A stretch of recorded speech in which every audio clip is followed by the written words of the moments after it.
Azmini Ramli, Deputy Executive Director with the Malaysian Institute of Accountants.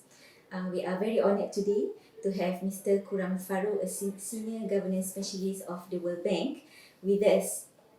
And we will be discussing a lot on digital technology adoption and the accounting profession. Mr. Kurang is here for the International Federation of Accountants event, really discussing about developing the accountancy practices in emerging economies. Welcome, Mr. Kurang. Thanks for having me. Okay, great.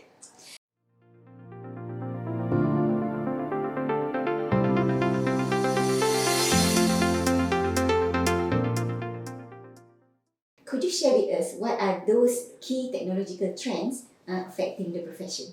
I think one of the big messages that was discussed even in the previous session was that the accounting profession should rethink. Right. By rethink, I mean they should think outside the box, reinvent themselves. They should think themselves as partners. They should bring strategic, actionable insights to the business. They become strategic partners of the business rather than confining themselves to the narrow domains of accounting. If, for example, they combine accounting, which is financial information, with the non-financial information like KPI, with geospatial information, with procurement information, they can create compelling business insights to expand business, to improve service delivery if they are part of the government, to expand the horizon and bring those strategic insights, and only then they will think about decision makers, think about business intelligence rather than just accounting and managing the accounting transactions.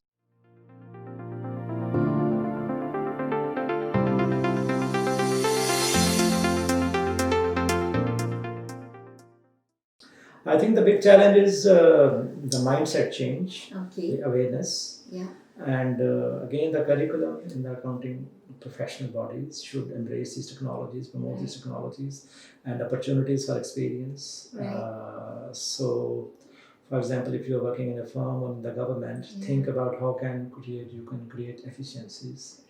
By embracing these technologies, and nobody will give you $1 million to implement these technologies. People will see, can I have some innovation which has zero cost impact? Which means, can you cut inefficiencies, save money, and then we can experiment with some of these technologies. So these are some of the thinking that accountants can embrace, but they need to think outside the box.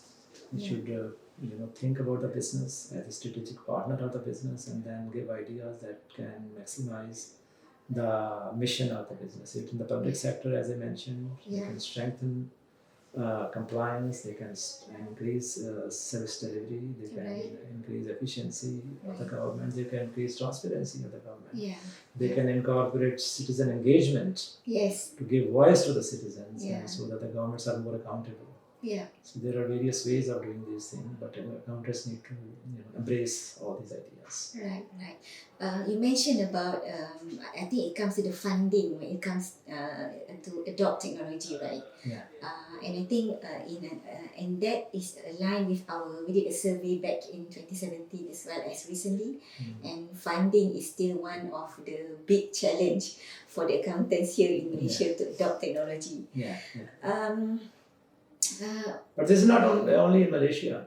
Even in US. Most of the finance managers in the US ministries and departments, they are really looking at what programs and inefficiency they can cut, save the money, and use these savings for implementing artificial intelligence of these technologies. It's a problem everywhere. Nobody will give you $5 million to implement a new technology for which they're not very sure of. True. So for example, problems like funding and mindset, right? In your view, what can be done to address these problems?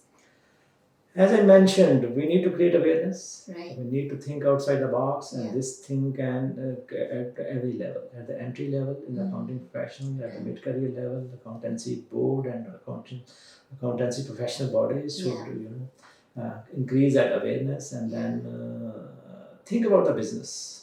The bottom line is that you rethink, instead of thinking that we are just managing the financial transaction, the accounting transaction, think about the business. Right. What is the business trying to do? What is the mandate of the business? What is the mission of the business?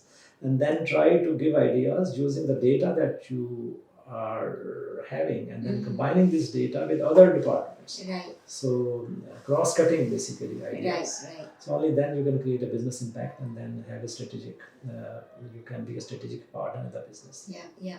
I think that's really great. Meaning you are asking the accountants to move away from their comfort zone. Exactly. Yeah, and think like think about it like decision makers.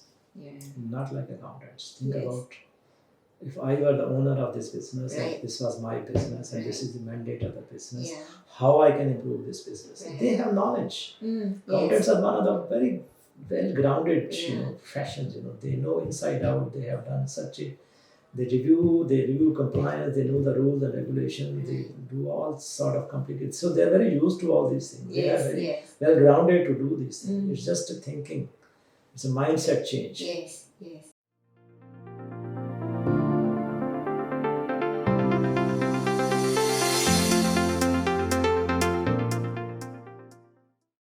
I mean, there are different angles of looking at it. There's one governance framework which is called COPIT. Okay. It's a control objectives. Right.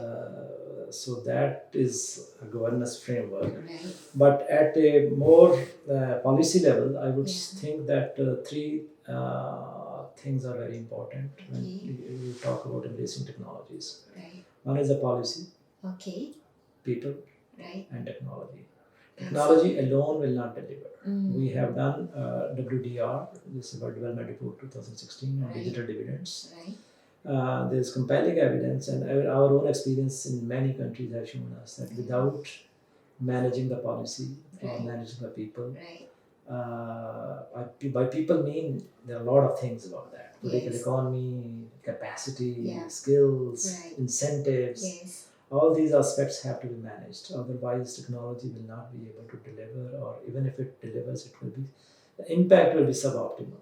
It will not be optimal. So these three dimensions are important, but at the more detailed level, you can adopt a corporate framework that gives you guidance on how to manage and governance of the technology. Okay. So if I can summarize that three angles PPT, which is policy, people, and technology. Yeah, that's great. Yeah.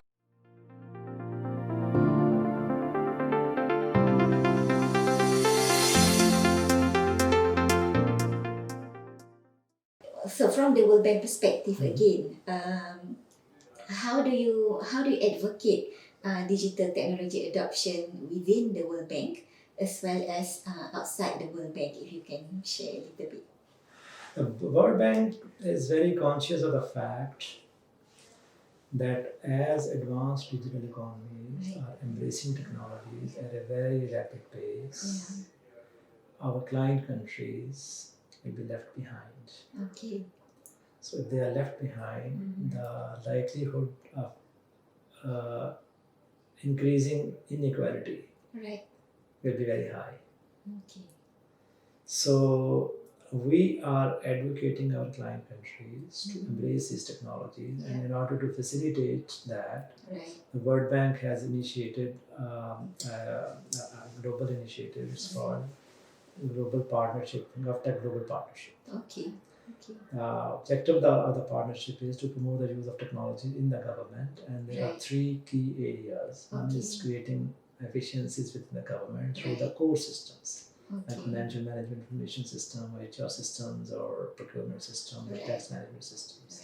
Second key dimension of this is to use the service delivery. Okay. Citizens should not go from one building to another building to get the services. They should have some channel, online channel or mobile channel, through which they can get the service.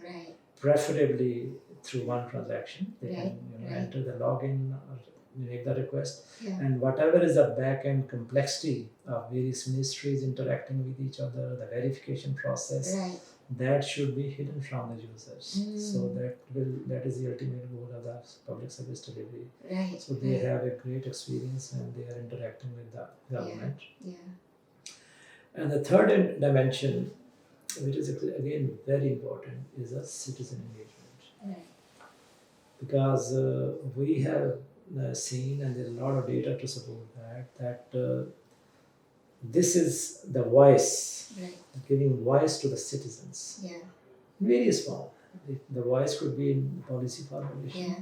It could be about giving feedback to the service. It could be about corruption. It could be about prioritizing where the water sewerage should be, or where town hall should be constructed in the town. Yes. So all these policy and feedback and process dimensions, we engage citizens, and then that citizen voice creates its own dynamics of accountability and transparency. Yes. So they can be leveraged, and governments need to support that. Yeah.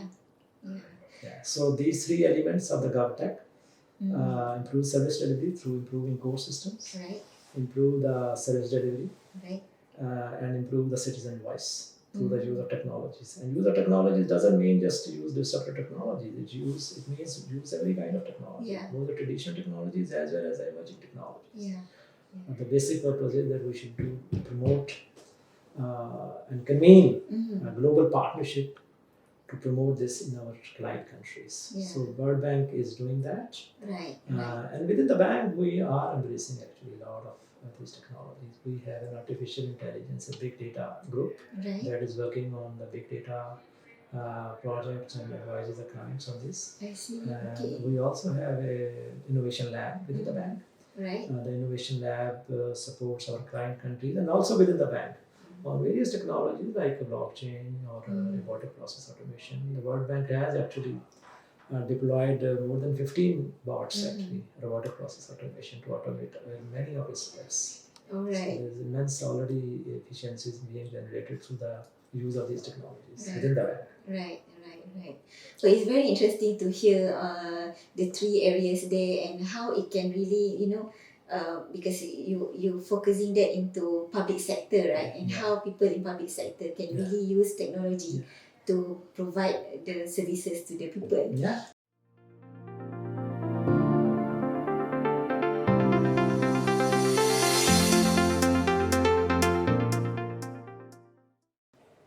Now, accountability has many dimensions. I think one of the basic fundamental is transparency. If you have transparency, then it is more likely that there will be better accountability also. Because and these technologies have immense potential. The transparency can be at several levels. The government can publish its budget. That's the most basic form of transparency. But also, government can publish all the contracts that it awards. It is slightly more difficult, and government can publish the details of the contract, not only the lump sum amount of the contract, but the line item details also, which is again next level of transparency. That will in fact actually improve a lot of. That will also generate its own dynamics.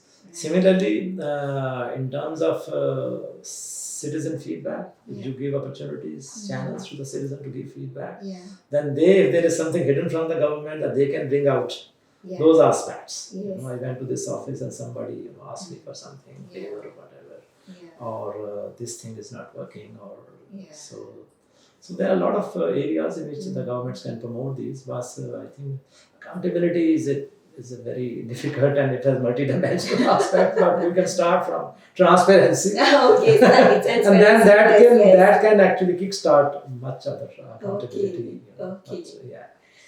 Right. Thank you very much, Kuram. I love the various tips and also the areas that you have mentioned. I hope to continue this conversation in the future. Thank you very much. Thank you very much.